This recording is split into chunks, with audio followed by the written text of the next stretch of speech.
Good afternoon. This is the 4th day of December 2014.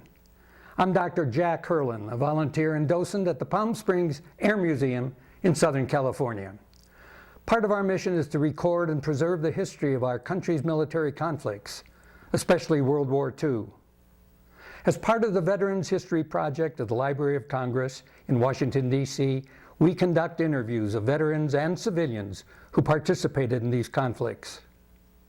Today, I'm on location at the Covenant Village of Colorado in Westminster, Colorado. And today, I have the honor and privilege of interviewing Jadwiga Piasecki, or Jiga, as she allows me to call her. Jiga, a young girl of 5, was living in Poland on the night of June 28, 1940, when Russian troops aroused her family and took them to the railroad station for deportation in a cattle car to the Ural forests in Siberia. Later, they were allowed to move on to Uzbekistan and later still to Persia. In 1944, they moved to England and Scotland, where she stayed until 1968 while working toward a degree in medicine and psychiatry. Now, we're going to talk to her about this and several other areas of interest. It's a privilege and a pleasure to have you with me, Jiga, this afternoon. Thank you very much. Jiga, please pronounce and spell your full name. Jadwiga Piasecki, Jadwiga Piasecki. And is there another way to spell your last name? You could spell the name Piasecka, which is the feminine version of this name, which is a Polish name. Well, I'll let you decide. I know you as the A. Well, with the A on the end. I have been using the masculine version for many years, because that's what my children use, my husband used, and both my daughter and son use. Well, I'm still calling you Jiga. Oh yeah, well that's my nickname. Where and when were you born? I was born in Warsaw, Poland on January the 26th, 1935. And what was the name of your father and where was he born?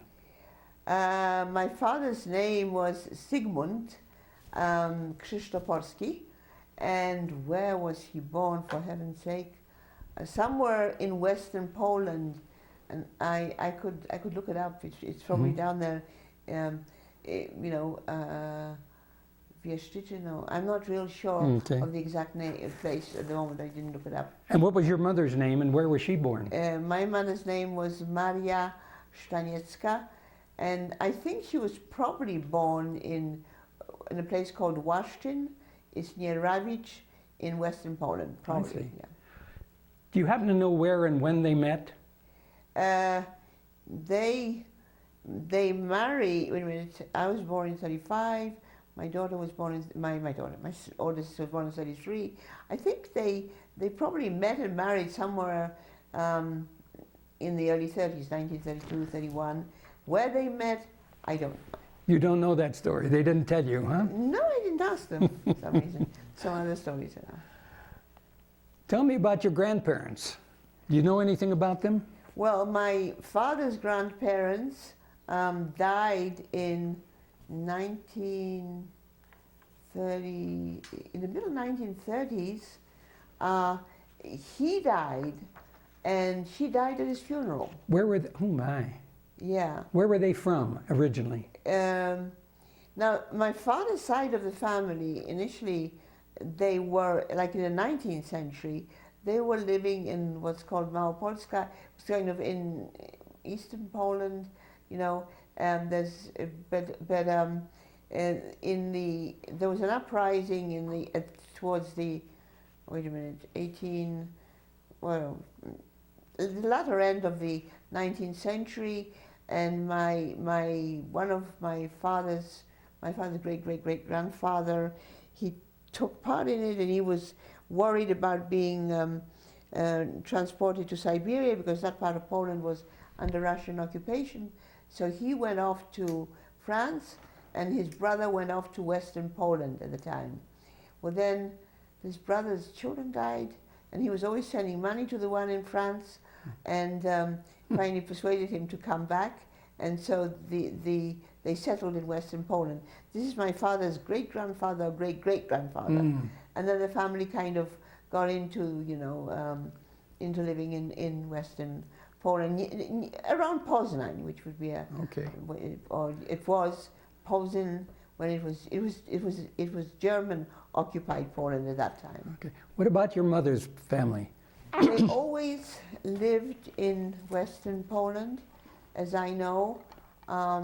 They were sort of landowners. They had a nice estate, and my grandfather, he was quite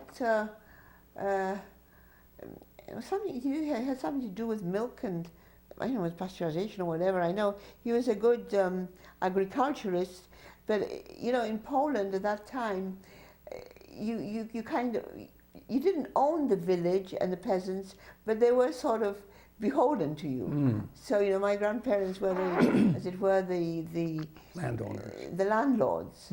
But in 1939, when the war broke out, the Germans took them out of the this nice, you know, house, and they put them in prison, and then they went to Warsaw and they died there. Did you know them? Yes, I did. I remember my grandfather from, well, we used to spend summers in that estate, so I have some memories, you know, little child. But my grandfather would always make us put our tongues out and put mustard on our tongue. That was one of the things he did. He was a nice kind of tall man. It was said that he was an ugly man. I don't know. He was a very tall man.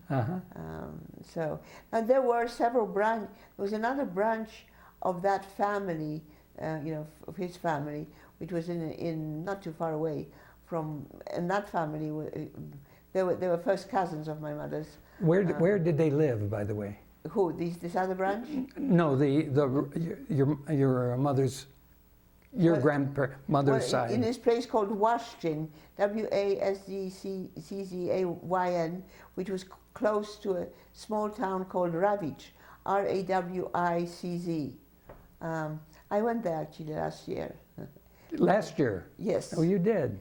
Right. Do you have relatives there then? No. See, the place was converted into a home for orphans or for children from, you know, kind of abused or dysfunctional families. And what happened was the priest in the parish there, he wanted to put up a plaque in the chapel. There's a church at the chapel with the names of all the people who lived in the estate house, you know, just before the war.